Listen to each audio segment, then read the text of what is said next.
Hello, friends, a very warm welcome.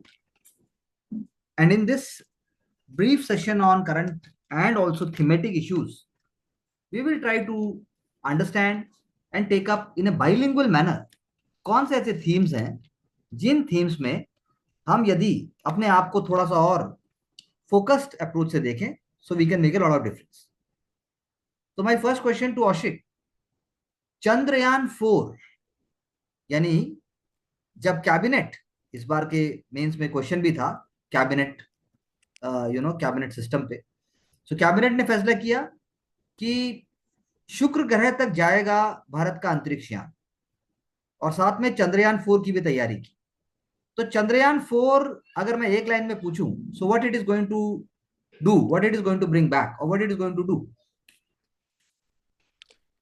So, given the expertise of the country with regarding to Chandrayaan 3 success, Chandrayaan 4 will be the next step ahead for the deep space exploration on the moon surface. For example, human settlement, even focusing much more on Gaganyaan system. So, all things are interconnected. Chandrayaan 4, Gaganyaan, and all Shukrayaan mission, etc. Yani, if I say, Mansi, that Chandrayaan 4 is going to bring back samples from the moon, is it true or false? True, sir. True, sir. So, Ashik, can you please throw some light on when we speak about tribals, आदिवासी समुदाय की अगर हम बात Yes, करें, sir. उनके लिए 80,000 करोड़ तक का बजट हमने बात की है. 80,000 करोड़. Yes, sir. पीएम जनमन करके भी एक स्कीम हमने स्टार्ट की. तो आप इस पे how you critically please say 2 lines and Mansi can add to it. Yes. So PM German and other schemes such as Eklavya model, even Stand Up India scheme are there to empower the ST community. So, but the major issues arise with regarding to the Viswas, Jan Viswas, that is decolonization of the institution, because still we have seen that there is a systematic discrimination even in laws, which Supreme Court also have pointed out in the prison manual.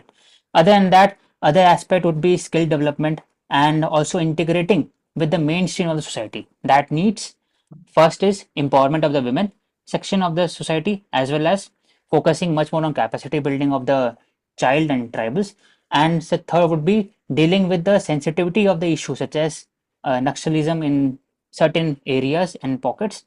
And so fourth would be making the tribals and part of the development process. For example, their role will be increased through Gram Sabha and as mandated in the PESA Act.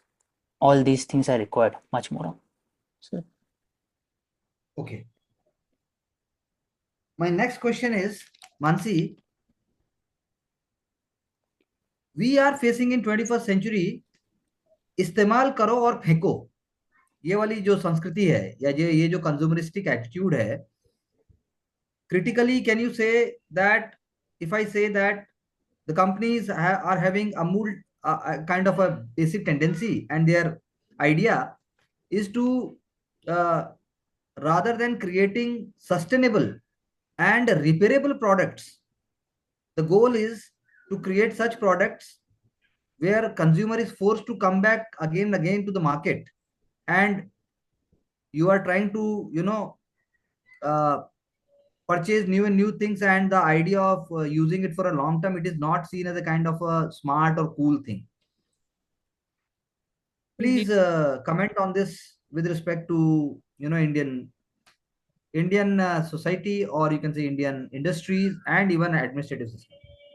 So when we talk about only the capitalists who are seen to be the producers of these goods, or when we talk about even the FMCG sectors or other like commodities, as we talk about the white goods, so it is indicating that the pure capitalist model, or they are working on maximizing of their profits. But today's times you're talking about that we need to see a transformation towards the ESG based model of governance. For that, we are also talking about that we have again extended producer responsibility when it comes to the promotion of responsible capitalist model or socialist capitalism model. There should be a mixture of these two. when it comes to consumers, so in that case, for example, when I talk about the textile sector, so recently we were also talking about how it is important to promote capitalism within the circular economy model.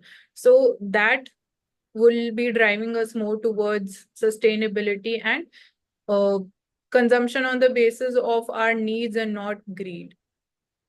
So this is one aspect. And Okay. one more factor which is majorly influencing this thing is again growing income inequality at the same time. Like upper section of the society, they are more, we can say, driving the demand in this particular sector.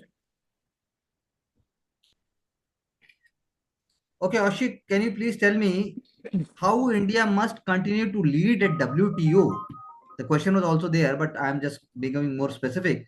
How India must continue to lead at WTO, and especially with respect to fisheries negotiations, where the WTO Director General, uh, there is a madam, uh, Ngozi Okonjo-Iweala. She is also speaking that India is a leader at WTO, but needs to make the right compromises. So, what compromises India must make, and how India can help in stabilizing the global economy, and in agriculture and some other areas where India wants, the promise for a permanent solution of public stock holding be prioritized.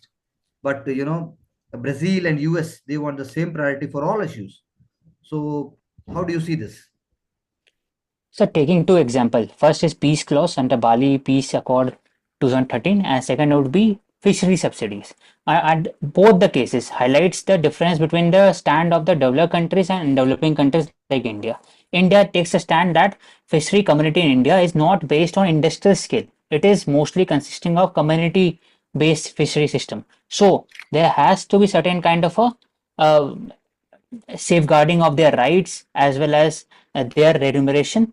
Similarly, with developing countries like India and underdeveloped countries like several countries, there has to be certain kind of a food security, that is public stock holding. So in both the cases, India takes the stand of making WTO more inclusive in their approach rather than focusing much more on trade aspect. So this is a stand, sir. Overall, India talks about permanent uh, peace clause process, which it is under negotiation. It is, and similarly with regarding to fisheries. And Mansi, when we are providing 25,000 crores of fertilizer subsidy for Rabi crops, 25,000 crores we are providing for subsidy for Rabi crops. How do you see, in very brief, farmers can be benefited in an efficient way? How?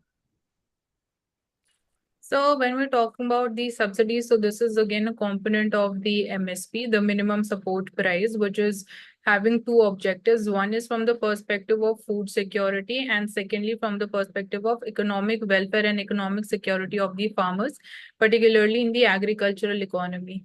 So in this case, sir, we are seeing that government has shifted to technology-based dispersal of MSPs, for example, when it comes to the direct benefit transfers.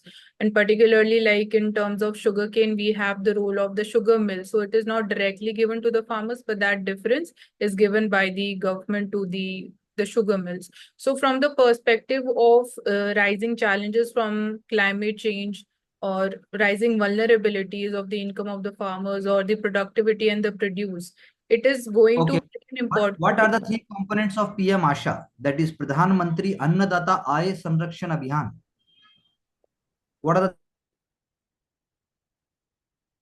Sir, Annadata Aay Sanrakshan Abhiyan, I think it is, I'm not like completely aware, but I'm guessing that it can be food security, availability of the food till the last mile, then subsidized prices availability, so we can say accessibility, affordability, and availability. Ashik, you want to add something? Any new word? No, so Price support scheme. Three key components are uh, price support scheme. You are actually using different words, but then it's okay. price deficiency scheme, Price deficit PSS, and the market intervention scheme. market.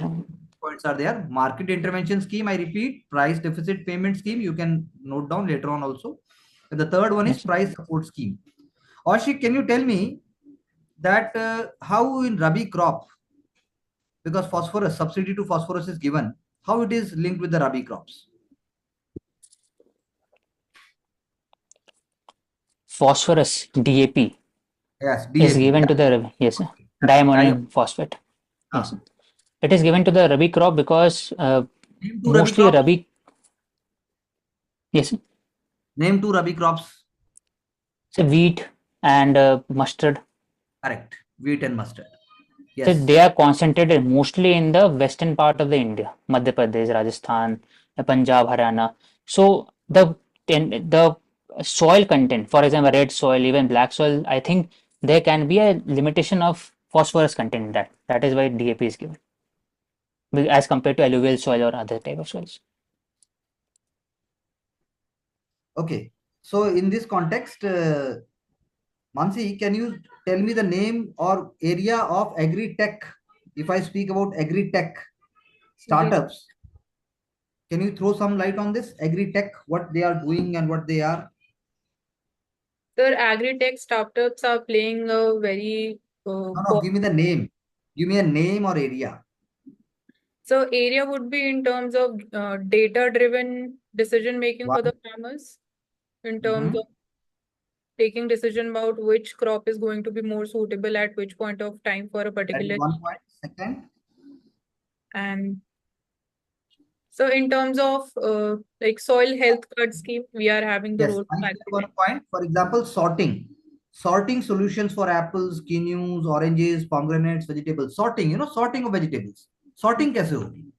Manually तो है ही है, लेकिन how to use, the technology for the same. So India is a leader in that. India is having private agri-tech companies. There is a company called Marsh Harrier, you know, Marsh Harrier. It is a very, very important name.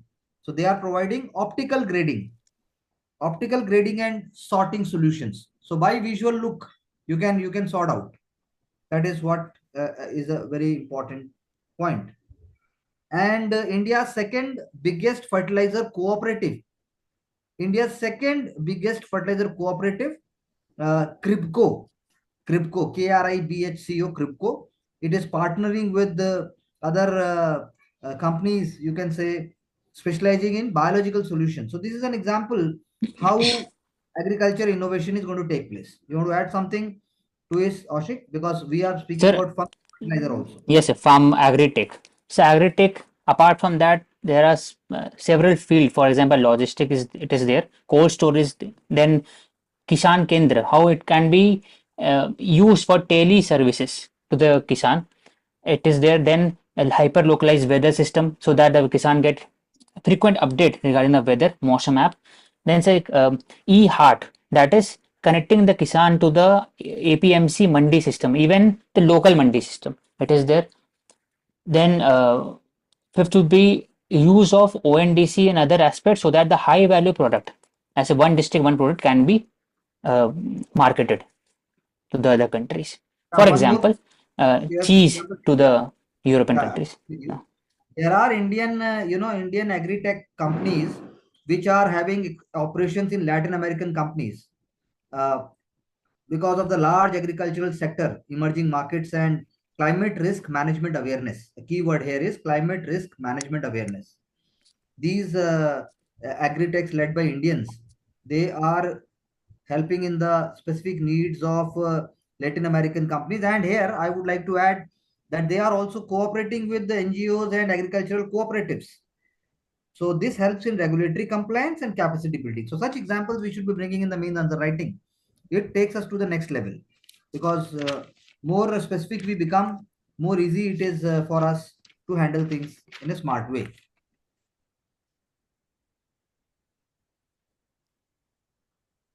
Ashik, how in India environment can be converted into an electoral issue? So, pardon, sir. How in India Yes, sir. environment can become an electoral issue? Yes, What sir. how you can push it? How ecological push can be given? Yes, sir. So, environmental has become a part of the electoral issue. For example, we have seen regarding the Delhi air pollution, even in Tamil Nadu regarding Tuticorin agitation, and so, but constructive movement. for the environmental conservation preservation is required still now, because it needs civic responsibility as well as the lawmaker political mobility to enforce laws regulation in India. So Okay. incentive is one of the mechanism. For example, green credit system, IFPR. Then second would be public sensitization education program, by which it can become an electoral issue with the role of civil society and even social media campaigning, etc. Example, array forest. And the third would be much more on overall 360-degree perspective regarding India's commitment to the Paris climate change. Okay. All three they can go. One key point I would like to ask you that in context of monsoons, instead of blaming floods on excessive rain or climate change, actually it is the lack of urban planning which need to be addressed. So how the how the cities moisture and water systems are planned, engineered and redesigned, that is the key. Illustrate this with an example.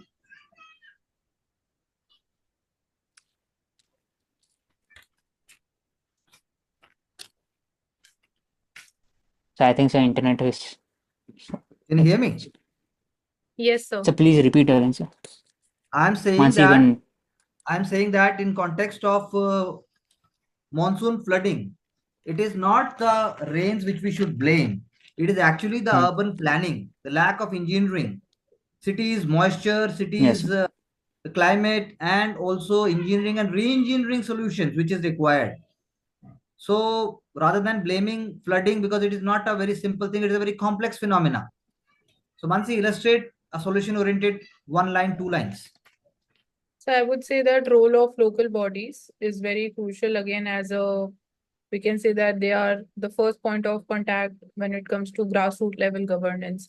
Then they can take the help of again these startups which are emerging in terms of the technological solutions and in terms of designing also that can help. So I'm not able to recall exact example related to it where it is happening, or we can say that it should be a crucial part when it comes to even the smart cities mission. Okay, what do you say, Ashik? So regarding the blame on the urban planning, so first thing was required is hydrography mapping of the terrain, and also the role of the urban local bodies. It is very must regarding the infrastructure retrofitting as well as the development. So third would be focusing much more on dredging and desilting of the drains, which has become a part of the solution by the Indian government. It is focusing on 33,000 crores all over India. It is focused on decongestion of the drains. And so fourth would be regarding the real estate boom, which has a huge disparity between the region of the country. So that can be made very sustainable manner. Apart from that, a unique solution is there. For example, Miyawaki method or interconnecting of the lakes. All this. Mansi,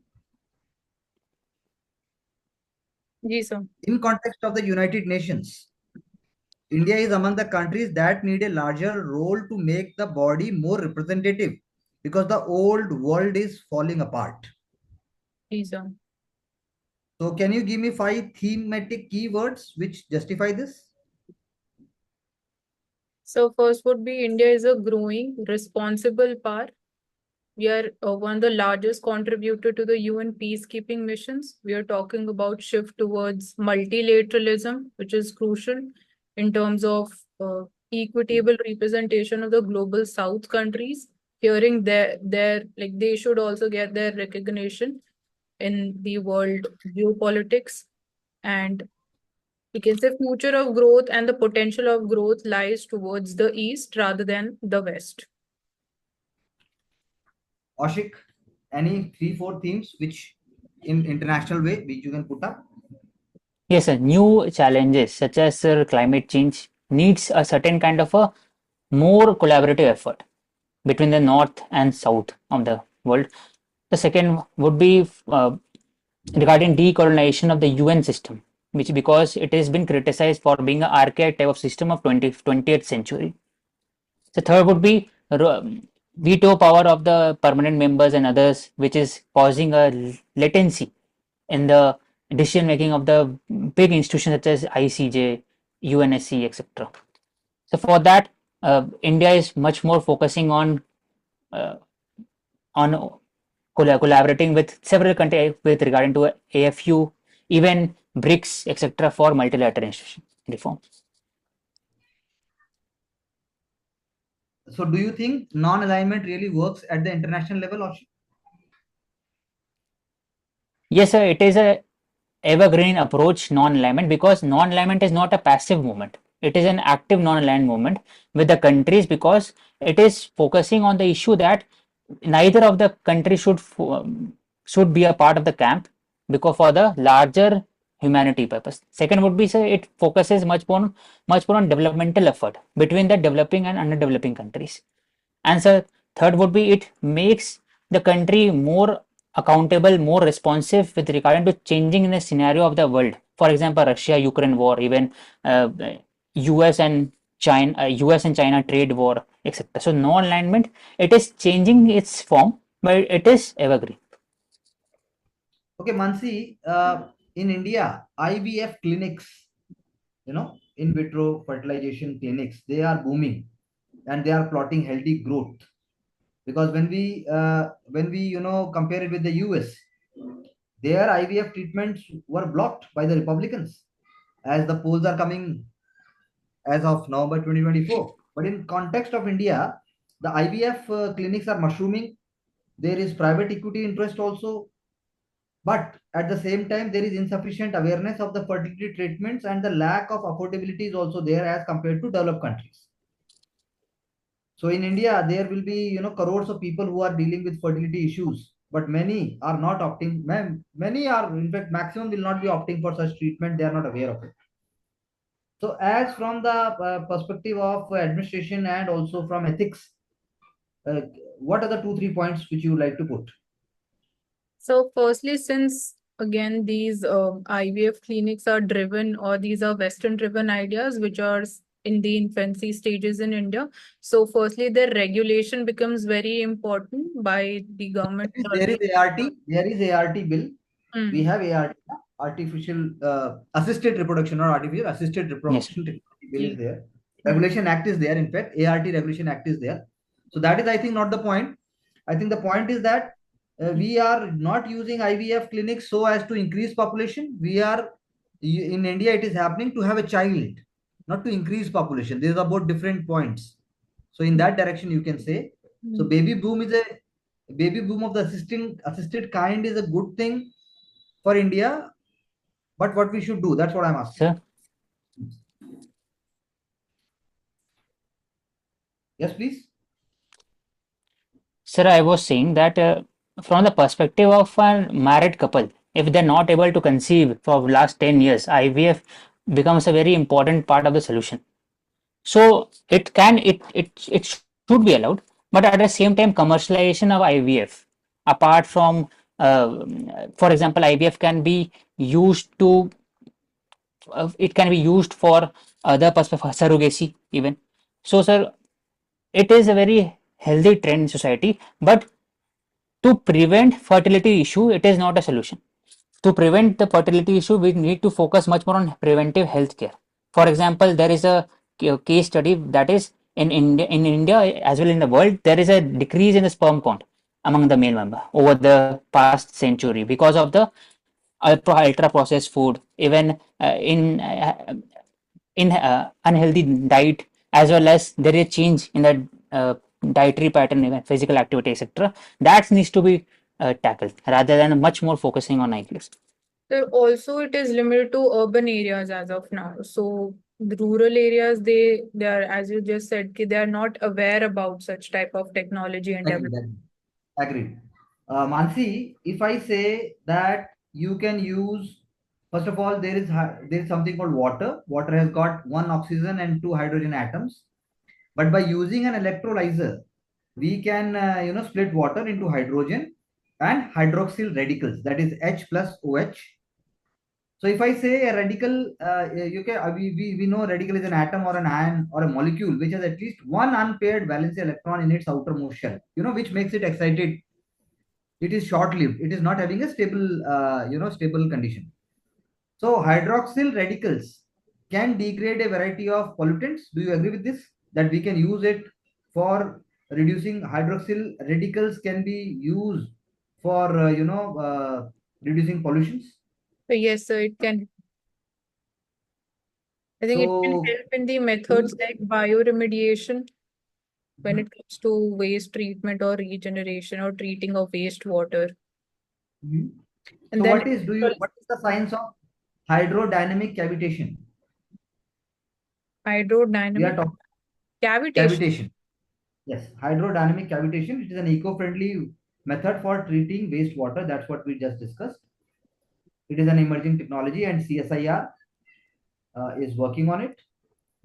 Because bubbles are created, and ultrasonic cavitation or light from the laser that's is helping in producing more bubbles, more radicals, and that is how it is being used.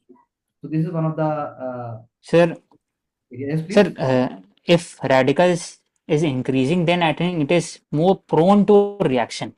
That is why Hmm. it can react with the pollutant material, and it Hmm. can change the pollutant material into the more stable compound, and Hmm. it can be removed from Yes. the effective feedstock. Mhm. Because it is already being done at Gujarat. Hydrodynamic cavitation reactor is there in Gujarat, and facility is treating 20 million liters per day. 20 million liters per day, and the cost is coming of 8 to 14 paisa per liter. So this is an emerging technology. We can always quote this, and we need to think in these directions for the future, because the cavitation number, as I just said, it is a possibility of the flow of water to make bubbles. So जितना pressure difference होगा between the inside and outside of A bubble, kinetic energy उतनी ही लगेगी, और उसके हिसाब से फिर water waste को आप कन्वर्ट कर सकते हैं. That's what in general we are saying. We are not talking उसके टेक्निकल डिटेल्स में. So also Ashik, electrolysis is seen yes in please. fuel cells also. There was a question also. So they're Ashik, like carbon neutral. yes, I agree Yes, with sir. you. Ashik, please tell me, uh, uh, in the festive season, what would you like to give to others? If I say if you have to give to me also, so would you be gifting chocolates or would you be gifting something else? So if I ask you, what would be a suitable gift to give? What do you think society must adapt instead of Sir, chocolates? I will gift you mithai, sir. Traditional mithai. नहीं, ठीक है. वो मिठाई और chocolates तो मैं एक ही direction में आ गया ना, तो कंजम्पशन में आगे हम बात Chocolate करते is हैं. different, sir. Chocolate mithai is different because chocolate मान is more kind of a processed thing. Mithai is a traditional art form ठीक है, that needs to be reserved in We are that way. seeing emergence of like different sectors, like sustainable gifting methods are being adopted. So when it comes to again tangible gifts, it can be related to the cultural aspect or depending upon the festival that we are greeting upon. So sustainable gifting would be the option I would be going forward. Okay, Ashik, what do you know Yes, about sir. under consumption movement? What is that? So I have to take a guess, sir, in this one. हाँ, हाँ बताइए. So under consumption means that it is a anti-consumerism movement. That is that is that we had such kind of a thought in the country that roti kapda makan. It is the basic thing that is required to survive, and I think this is the moment which. I agree. Okay. Mansi, if I say that there is a hidden cost of food ordering, basically when you are ordering a food, then there is a hidden cost which is often overlooked, which is associated with ordering food through delivery aggregators. So there is Right. a report which speaks about that in India, the key aggregators are actually burdening the annual ecosystem cost of at least 10,000 to 11,000 crores. So there is an average aggregator premium of rupees 46 per dish, because when you are ordering directly from the restaurant, it is less, and then they are taking the hidden cost. This adds to an additional annual financial burden of at least 12,000 for an average Indian household in the major metro tier 1 cities. This is the report which has come up. So what do you have to say? So again, this is also an indicator of the profit-oriented capitalist model that we are seeing different food delivery apps or companies like Zomato or Swiggy, they are following. So this is the thing which is making them huge amounts of profits also. So as an individual consumer, when we are ordering like few orders, so that amount is very like it is nominal for us when it comes to every order, but when it adds up, you are, as you've stated, that it becomes a very huge amount in terms of the additional cost or the hidden cost which is there. And also, as a consumer, less consumers are also aware about how much that hidden cost we are actually paying on per order. So that should be, I think, properly mentioned, or it should be clearly So mentioned Ashik, in the apps. Yes. what do you think government must do for that? Is there any role of government? So government can give a qualitative recommendation because it is based on the market forces, and also if the consumer is more aware, then there I think there would be a less demand, or there will be transformation in demand. Other than that, the government So do you think okay. government can do something like, a support system for gig workers which is being emerging, because you have technology based solutions where you are dealing with cash flows, you are dealing with working capital, even with wage payment you have also, tech solution. So there, do you think there should be a relevant policy where gig workers should be treated as wage workers, or entrepreneurs should be given the, characteristics shared with the both? So because the labor ministry right now, or even the labor code in India, which must make these workers eligible for certain statutory benefits under the new social security code. And I think there is a role for MSME ministry and SIDBI also, SIDBI, Small Industrial Development Bank of Yes. India. And there is a term called nano entrepreneurs. So how do you see that as a, from the administration perspective? So do you think the gig workers, they should be given this kind of approach and this kind of stability? Yes, because sir, in US there is a concept called minimum wage, but in India the minimum wage for the gig worker is not there because they are treated as partner. And being a partner, I think they can earn from 0 rupees to I think whatever rupees they can earn in a day. So, for example, sir, in Karnataka, the bill is there that talks about the safeguarding of the rights of the gig worker. This can be used to the welfare fund, as well as regarding gig worker, they should be given certain kind of a basic fees, or there has to be certain kind of different models that is present, because slowly we are moving towards more and more gig economy in next 10 years. So we need that, sir. So also we are talking about shift from minimum wage to living wage aspect, which is more practical, more Hmm. in terms of including the Yes. impact of inflation indexation also. Okay, you all know about the coaching deaths which happened in case of Delhi. So there had been interim bail recently for the CEO and other staffers, uh, because the bail is the rule and the jail is exception as per the law of the land.